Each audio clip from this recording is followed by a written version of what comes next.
Cuando pasan los años y no revisamos las ideas que se quedaron muy marcadas en el inconsciente, sin darnos cuenta tomamos decisiones en función a ellas y marcan notablemente la vida que vivimos.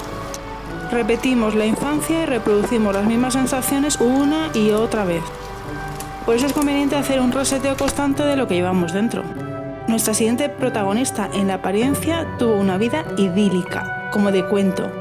Pero si profundizamos, nos damos cuenta de que se sintió permanentemente sola y no entendida, toda su vida, a pesar de que estuvo en escenarios multitudinarios. Vamos a verlo.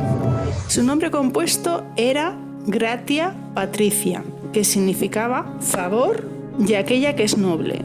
Fue la tercera de 4 hermanos, 3 chicas y un chico. Cuando su hermana pequeña nació, ella ya tenía 4 años. En la infancia, sus compañeras del colegio la consideraban un patito feo. Sin embargo, en la realidad era la más guapa. Pero trataba de esconder su belleza. Mientras sus hermanos eran sociables y atléticos, ella era tímida, frágil, asmática y excesivamente delgada. Siempre se sintió diferente.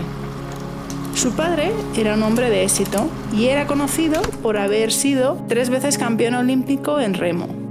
Él se llamaba a sí mismo el Rey del Ladrillo, por sus prósperos negocios en este sector. A pesar de su estatus económico, su familia fue rechazada por la aristocracia porque eran considerados nuevos ricos. ¿Cómo le influyó a ella su infancia en su edad adulta? A los 18 años eligió una profesión que no era bien vista por su familia. La consideraban indigna para una mujer. Ella se apoyó en su tío para lograr su sueño y recibió el reconocimiento por su buen hacer. Había mamado el éxito de su padre y tenía precedentes de cómo era eso de llegar a lo más alto. Con 11 películas en su corta andadura, reunió varias nominaciones y logró varios premios importantes. Le otorgaron el Oscar cuando mostró su alma y su vulnerabilidad. En lo profesional, sus padres nunca tuvieron poder en influir en las decisiones de su hija. Ahí a ella le salía su lado rebelde y elegía libremente. Sin embargo, no fue lo mismo los temas personales. ¿Cómo fueron sus relaciones? En el amor era conocida como la diosa de hielo. Tenía un gran atractivo, pero daba mucha sensación de frialdad. Una frialdad que escondía fuego dentro. Detrás de su apariencia había una tremenda sensibilidad, dulzura, pasión, naturalidad y muchas ganas de disfrutar. Resultaba tentadora y producía mucha atracción. Sin embargo, cuando trataba de buscar el amor, cogía sin darse cuenta la referencia de amor que había visto en su casa. Ese amor que tenía que ver con no ser reconocida y ser rechazada. Rechazo era lo que conocía y eso fue lo que la atrajo. Mantuvo relaciones con casi todos sus compañeros de reparto, a menudo casados y siempre mucho mayores que ella, hasta 28 años mayor. Con frecuencia recibió el apelativo de destrozahogares. Los hombres la deseaban primero y luego la dejaban, o su padre se encargaba de prohibir las relaciones, y Grace no era capaz de hacerle frente. Dentro de ella habitó una eterna niña. Eligió como marido a Raniero, un hombre aceptado por sus padres y que logró alejarla de los escenarios. Su futuro cónyuge le prohibió su carrera profesional como una de las condiciones para casarse.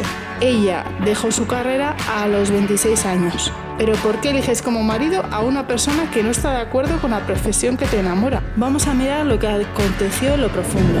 Para el matrimonio de Raniero buscaban a alguien con capacidad de atraer la atención de las multitudes y había varias candidatas y finalmente se optó por Grace. ¿Estaría al tanto de este pequeño detalle ella antes de tomar la decisión de casarse?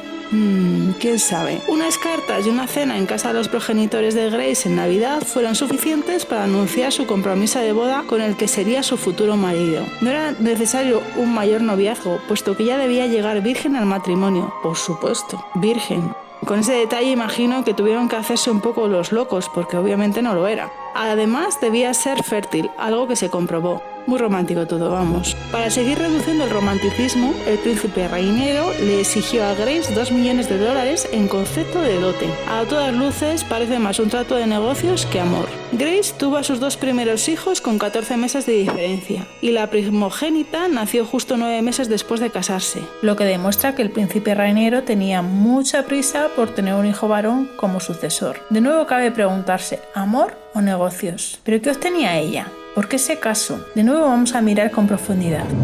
¿Qué es lo que repetía su padre? Como ya hemos dicho, él se llamaba a sí mismo el rey de los ladrillos y deseaba pertenecer a la aristocracia. Y si recordáis, puso a su hija el nombre de Gratia Patricia, que significa favor y la que es noble. Con ese matrimonio el padre de Grace tuvo por fin acceso a cumplir su sueño de pertenecer a la nobleza. Gracias a Grace fue el padre de una princesa. Bien es cierto que este sueño hecho realidad le duró bien poco porque a los 4 años se murió. En vista de lo anterior, a mí me surge preguntarme, ¿el deseo de casarse fue de Grace o simplemente pretendió complacer inconscientemente el deseo de su padre? Quizás fuera una especie de regalo para lograr por fin ser reconocida por él. Y si lo piensas, el nombre que le pusieron sus padres traía implícito como una especie de misión. El efecto secundario de no elegir desde el corazón y hacerlo desde el trauma es que te sientes fatal. Y que las escenas que terminas viviendo tienen un punto dramático, pero también mucha guasa. Esa niña infravalorada y no querida que fue, se quedó anclada dentro de ella. Así eligió el entorno que le rodeaba y continuamente se sintió inferior e insuficiente a pesar de los resultados. Se adentró a años de una inmensa soledad y tristeza. Cuando estamos llenos de heridas pretéritas pendientes de sanar, somos altamente influenciables y reactivos. En caso contrario, somos muy creativos. ¿De qué va tu peli?